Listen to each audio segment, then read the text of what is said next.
and having assigned seats. And who comes to a place if you're the first one at a table? How do you choose your spot? Or do you wait to see if somebody else is there? So we kind of all had assigned seats, assuming we were all home. It took forever to clean up because of Ken. So yeah, Ken, I'm calling you out big time on this.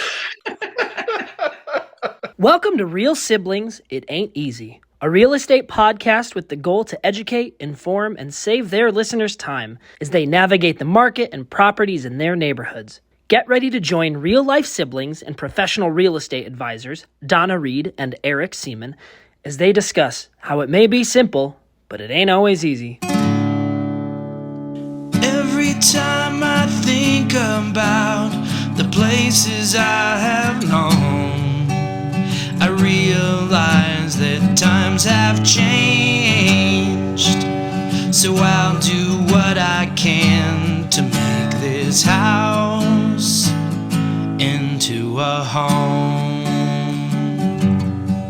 Yeah, yeah. Oh.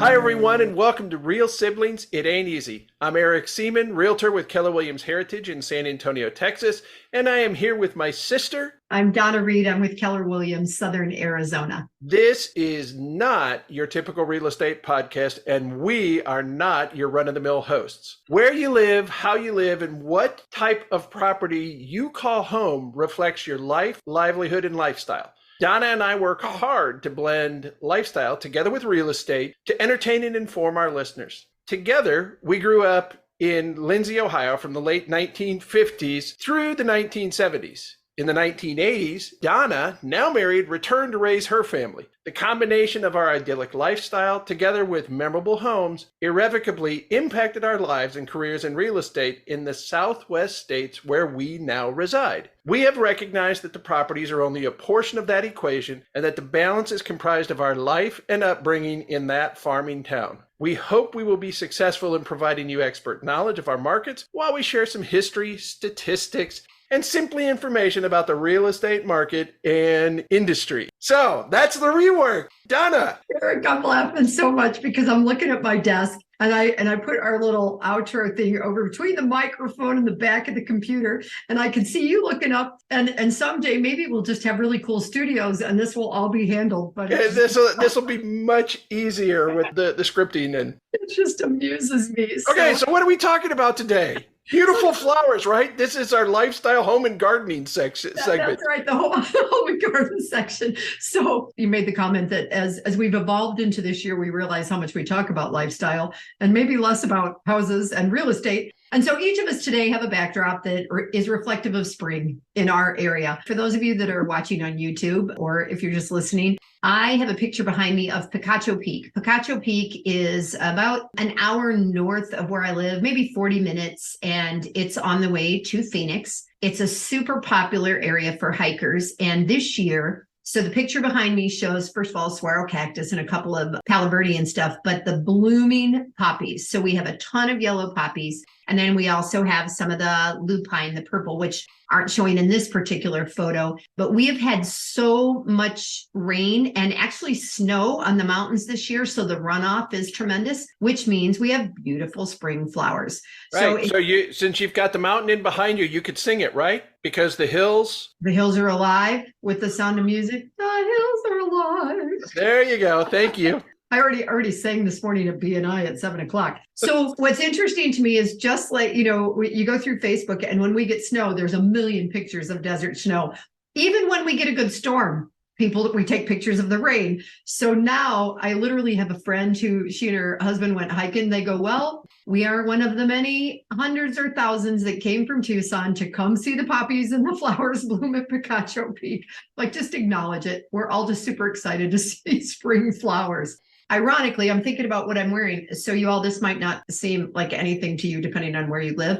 I still am wearing long sleeve shirts and pants and shoes and socks as compared to sandals and t-shirts. And it's almost the end of March. And I know, Eric, you're always warm, so I'm sure you'd be fine. But for me, I know you're...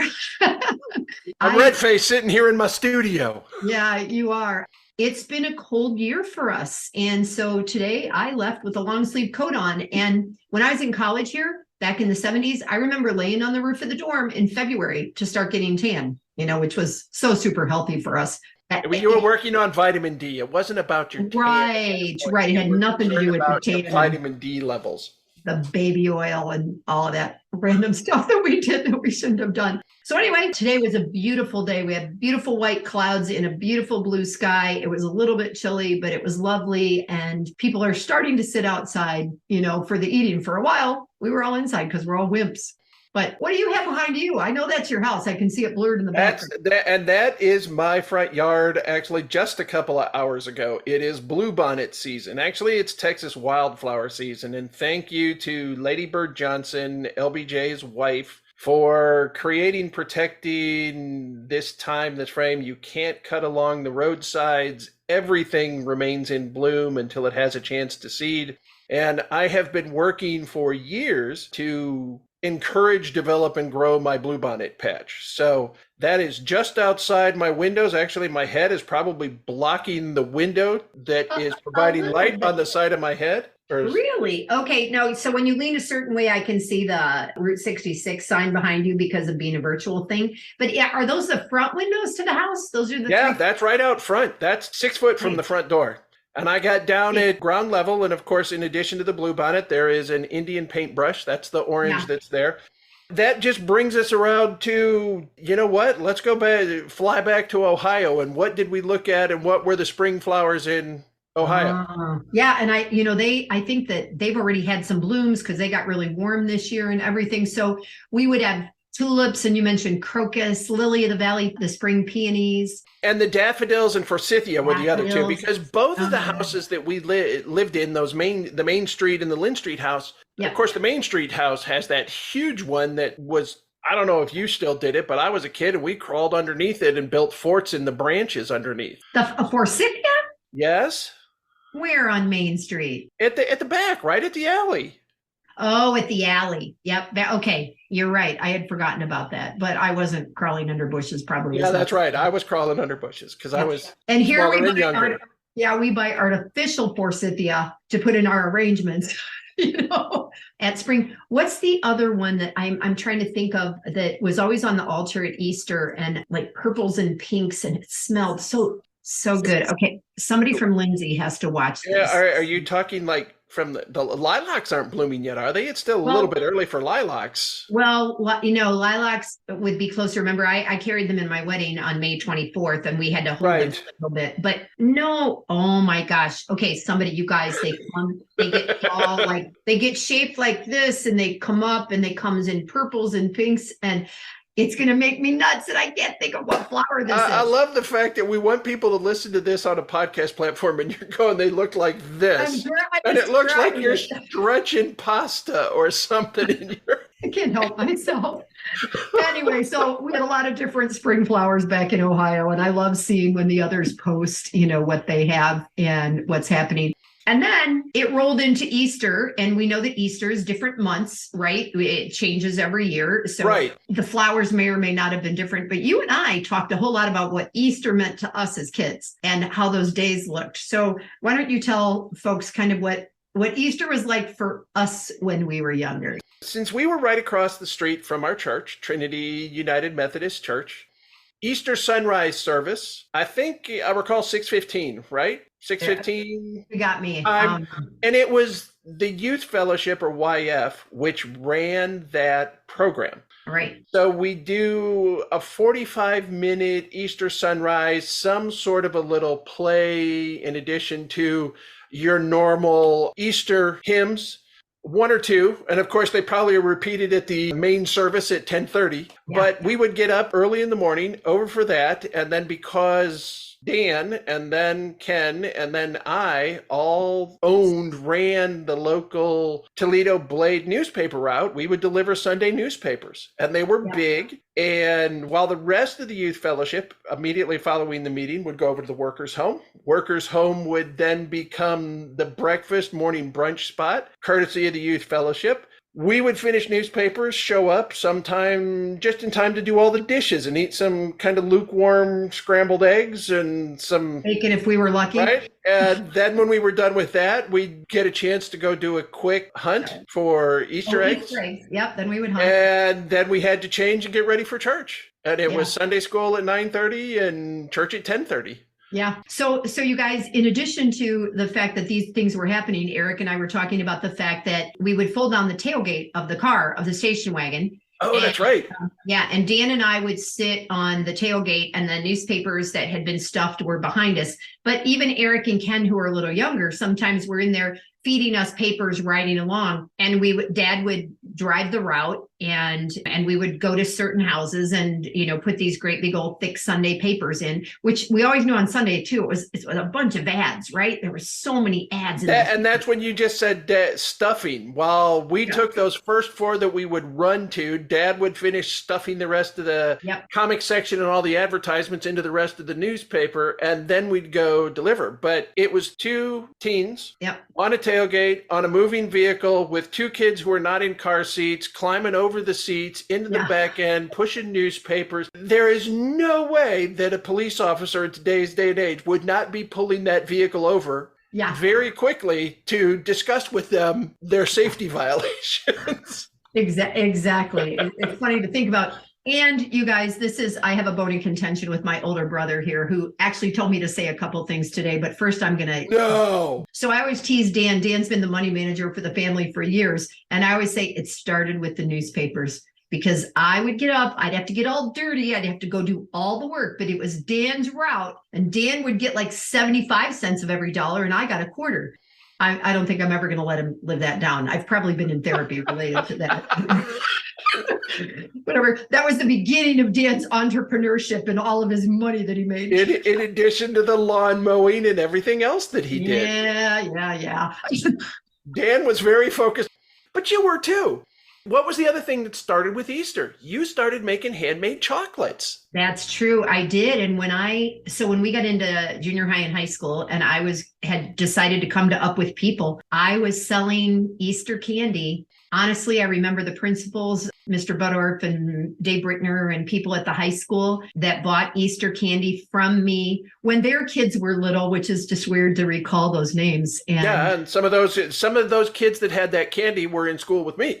Because of our age difference. Yeah, enough younger. So you're right. I was making candy through high school and decorating sometimes an Easter bunny cake and some things like that. So yeah, which, by the way, probably my whole big cake that sold for $5.50 is what you pay for a slice now, right? Yeah, right. So someplace or whatever. So that was kind of Easter in Ohio. Oh, and and what do you do? Does your church, St. Mark's, do a sunrise service? We do. And, I have to say that I haven't been to a lot of them. When we came, Caleb was 8th grade or 9th grade, and I did some, but not a ton. And you had to wipe the sleep out of your eyes. Yeah, exactly. Is that what you were doing? I was like, what are you doing? So what's interesting here, and again, this goes to weather and desert living. Our church is just about a mile from me, and it's up on a corner. There's a huge labyrinth, and we have an outdoor sanctuary, and we have a memorial garden, which is where some of Gil's ashes are. There's electric outside, so the sunrise service would be outside, and it faces east, and we would watch the sunrise outside. It's beautiful. It's lovely. It can be chilly, and sometimes the guitar players are like, it's too cold for my fingers, but typically it's not. And it's a lovely way to start Easter. And then the same thing, then we would, have 2 or 3 services, and the kids do a breakfast and all that. The biggest difference is I'm not delivering newspapers. That's right. That's a guy on a street corner now if there's a Sunday newspaper guy, right? Yeah, there may be 20-year-olds listening to this who've never read a newspaper. So what's a newspaper? I know. So what about you? What do you guys do on Easter morning? We don't normally go to the early service just because our drive time. Yeah. I mean, for us to be at a sunrise service, we're up earlier than we would be on a work day.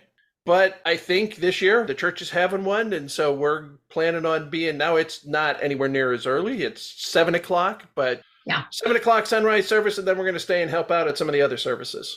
Nice. And then maybe we'll pick Mom up, and I'll see if I can't get us out to brunch somewhere. So, the other, and so just for those of you listening, he says mom, this is his wife's mom. She's lives near them in Seemann. That's right. Good point. So the other thing we got to talking about was, what did we eat on Easter? And this became a whole chat, you guys, with our siblings. And Ken chimed in. We need to acknowledge that Ken chimed in, because he's been kind of silent in all of this. Ken and Dan even. And so you guys, our table and this maybe goes to how we live nowadays. So the house in Lindsey that was built in 1868, we had 2 restaurant tables that were side by side that were Dad got them at a bargain at some point when they were doing the auction house uptown. Yep. And so those were pushed against the wall by the kitchen window. And every time we would all eat, all 6 of us, we would pull that out. Now, it's possible on Easter we were in the dining room, but for the most part, we ate there. We all had jobs. Somebody had to do the dishes. Somebody had to sweep the floor. Ken took freaking forever to eat. I will never let that boy live it down. The rest of us were ready. Like, come on, Ken just ate so slow. But we were talking about who sat in what chair. And so I had to call Dan, and Dan says to me, he goes, I sat at the end by the wall. Opposite mom, down at the end by where you could go into the mud room. And he goes, and you were to my right. And you know how I know you were to my right? I said, how? He goes, because your grubby little fingers was always trying to taste something on my plate. And I was like, my grubby little fingers? And okay, real truth, you guys, I always wanted to taste everybody else's stuff, and it made Dan really mad. That we were all talking about who sat where, and did we have assigned seats? And this has been a Lenten study for my book club here this time, is about who's gathered around the table and having assigned seats, and who comes to a place if you're the first one at a table. How do you choose your spot? Or do you wait to see if somebody else is there? So we kind of all had assigned seats, assuming we were all home. And it took forever to clean up because of Ken. So yeah, Ken, I'm calling you out big time on this. And I always sat then between you and mom. Yes. Because I think the youngest.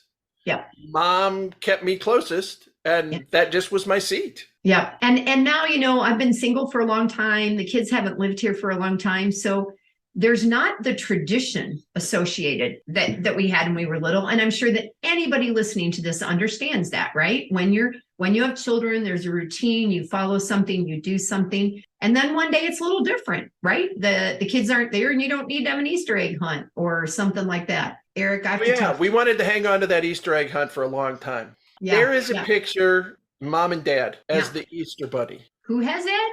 I think I got to find it. So it was one of those, you were gone at that point, but mom had the big Easter basket, and she was in the dining room. So she's holding it. She's making the buck teeth, and dad jumped behind her in one of his red flannel shirts, kind of slipped it up over his arm to make rabbit ears as mom and dad being the Easter bunny. I will have to see if I can find that. I think it's mine. All right. So we talked about, where we sat, and then what did we eat? So I don't know what you all that are listening eat, or if there's traditions again in different parts of the country, right? Because we had talked at New Year's about tamales. But one of the things that was not the case, that regardless of what we ate at the time, Easter brunch was not the business that it has become. Lunch for us, if somebody went out to lunch, it was old Zim's. Right? Yep. And so at our house, we talked about, we think it was ham, and dad would make scalloped potatoes. He had one of those old, and here I am again motioning you guys, peeling the potatoes by cranking a thing. And then we talked about lamb, and we would have lamb sometimes with mint sauce, which was, was a sauce, not jelly. When the first time I had lamb and they tried to give me jelly, it's like, no, that's not right. It's supposed to be a sauce. Yeah. A sauce. So and I don't even know if you can find it. It has to be an Amazon thing at this point, because I know it's never on the shelves at my grocery stores. Well, so do you think that was a Scandinavian thing coming from mom's family, the Swedish side of things? I have no idea. Because it wasn't. That's the only thing we use the mint sauce for. Yeah. Once a year we would do that. And now that I've been here and I eat so much more Greek food, and I think how they prepare lamb, it's entirely different seasonings and spices. And then knowing mom, we might have had corn or whatever, but is there any specific spring, or do you guys anything different in San Antonio? No, not really. I mean, right now, getting through Easter, it's candy frenzy. And like so many other businesses, small businesses that have grown, there's a lot of opportunity for like what you used to do for your own homemade chocolate. And only people now are making cordials, and you can get it delivered, and you can get dozens of this. And it really has flourished. So you don't just have to go out and get one of 100 different varieties or shapes of a Reese's peanut butter cup or Robin's eggs. And I got to thinking while I was walking the dogs, going jelly beans. I always went for the chocolate ones. They didn't have flavored jelly beans at that point. You had licorice. I said chocolate, licorice. Oh yeah, me too. Always went for the black and had the licorice jelly beans and skipped everything else. And they kind of fell through the Easter grass. And it's like, no, it's so sad they got lost. That's funny because I like the licorice too. And I think Mom liked licorice, but I don't know if Ken and Dan did or whatever. That's... oh, no, they're going to have to let us know. Okay. We are moving ahead on time. And there are some things that I told you that I wanted to throw at you. Yes. Yeah. I'm calling this now architectural forensics or anthropology. Following our episode 18 and 19, where we talked about the 4 houses that we lived in collectively, or you with your family. Having had the conversation with the Sandusky County auditors, I had mentioned that I reached out to the Rutherford B Hayes Museum. And John Ransom, who's on the museum staff, did some research for me, and he was able to provide me records from 1924, which were called appraisement sheets for Sandusky County. And I don't know how thorough. Obviously, we didn't have computers. Obviously, things were very, very different in 1924. Did these guys go around and knock on doors and get inside? Because part of that appraisement record actually had a sketch of the house with dimensions and listed how many rooms. So they either knocked on the door and someone told them, or they got access or something along those lines. So 1924, surprising stuff, because I'm going to address 107 South Main, the house that Mom and Dad and you and Dan moved into in 1959. You had indicated in episode 18 that you thought the house was a mid-century, built in 1950. It is on the records in 1924. That's right, because we talked about according to the records, Wilson Fote, who I figure it was his dad, Rufus Fote, was the owner. And on that same appraisement sheet, it says that house was already 42 years old. So that house was built in 1882, according to that appraisement record from 1924. And in 1924, it had a metal roof.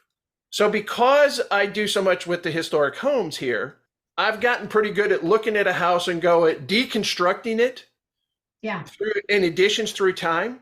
Was surprised that field report, or that appraisement said that it was single, meaning that is a reference to the number of living units, not stories. So there were single, there were duplexes, there were apartments.